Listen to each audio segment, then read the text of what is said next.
The Tic Tac one, I was watching this documentary on it the other day, and they were saying that the footage was released because it wasn't supposed to be released. Someone recorded it. Someone recorded the FLIR footage. And someone released it. And if it wasn't for that video footage that people have tried to debunk and they try to come up, but whatever the fuck that thing is, it's showing no visible means of propulsion. It moves off at an insane rate of speed. It's documented on radar. It's documented by eyewitness accounts from multiple jets. It's documented by the instrumentation that's in the jets.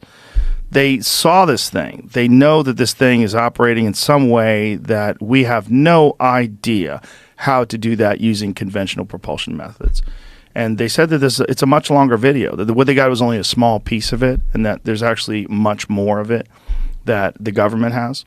Whatever the fuck that thing is, like that to me, those are the kind of UFOs I'm fascinated by. Something that can go from above 50,000 feet above sea level to 50 feet in less than a second. Like, what is that? What is that? Is that ours?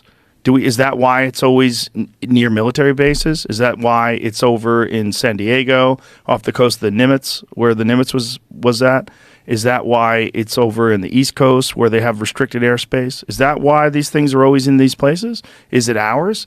I mean, if I had some sort of a super sophisticated drone technology that is above and beyond what we think of in terms of what's technologically available today, I would say it's UFOs too. I would say, we've out of this world craft. Yeah. Yeah, but some of that is reverse engineered stuff. Could be. Right? That's what it Bob could Lazar be. says. Yeah. Or there could be a branch of physics. This is what Eric Weinstein has theorized. And the way he talks about it, it's quite brilliant. And he talks about this one particular college in New York, one particular university that has an insane physics department. And it's also connected to this hedge fund that does like Bernie Madoff numbers that don't seem to make sense. But so that would be a great way to get money for these things.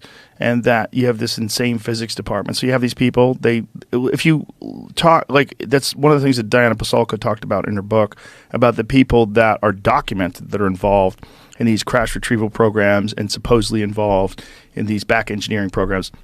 The amount of secrecy and their adherence to secrecy is spectacular. And this idea that people can't keep secrets, the fuck they can't. Yeah, people could keep secrets. What do you think is the ultimate reason for that? Because there's a lot of ideas on why they can't release it. Because like Roswell, and there's been a number of different types of Roswells, which whether that was ETs that we interacted with, whether there's some sort of alliance between other, alien extraterrestrial races, and what do you think is the major fear around not releasing that? Well, I think there's a bunch of fears. First of all, someone has got to be held responsible for misallocation of funds. So let's say that you have defense spending, you have some private company, which is, by the way, which they all think it's private companies that are involved in, defense companies that are involved in this research. Like the Lockheed Martin of the world. Which are much better at keeping secrets, right? Than the government is. And that if you have misallocation of funds and you've lied to Congress, like someone goes to jail for that. We're talking about laundering, essentially. Could be hundreds of millions, if not billions and billions of dollars over decades. So who made these decisions? Did they make the decisions? Did Congress not know about it? So if they didn't know about it, they're going to want to know about it. And if they find out that you've been lying to them all this time, well, guess what? You're going to jail. So who's going to jail? Who misallocated funds? Where did the funds go? Was any of that funds filtered? Did anybody get wildly rich during this time? Was there some skimming like we think is going on in Ukraine? Was there, when you have a shitload of money. But who went to jail when Rumsfeld said on September 10th of 2001 there's $2 trillion missing? Yeah. Unaccounted for. Nobody. Well, they couldn't account for, right? Is an interesting way of saying it. Yeah. Yeah. Nobody.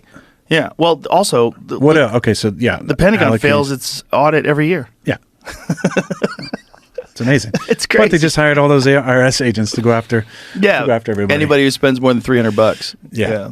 No, I mean, there's also conversations around how it can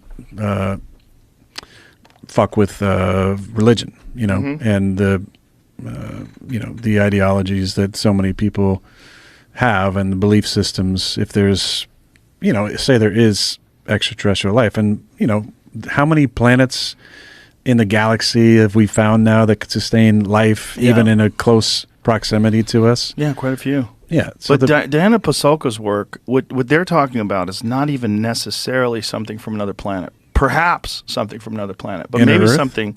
No, maybe something that's from another dimension. Maybe something that's hyper advanced that has the ability to access us and can come and go as it pleases, can go in and out. So it's basically here all the time. We just can't see it because it's multidimensional. Yes. It's fifth dimension. It's something. Yeah. And then also, I mean, again, this is what Bob Lazar talked about when he was on the show. He said, if you had brought a nuclear reactor to, the 1400s and showed it to people, it'd be indistinguishable from magic. They'd be like, what the fuck is that? This is sorcery. This is crazy. But now it's just normal. As time goes on, 1 million years, 2 million years from now, if somehow or another there's intelligent beings that have continued this evolution of technology and innovation, they're going to get to a place where they have the ability to do things that are unfathomable. You can't even imagine it. Your mind is not capable of it because you don't have a point of reference. You don't have context. There's not pre-existing technology that leads you to make a logical bridge towards this potential. That's not the words. Like they talk about some of the stories in the ancient texts and in the Bible.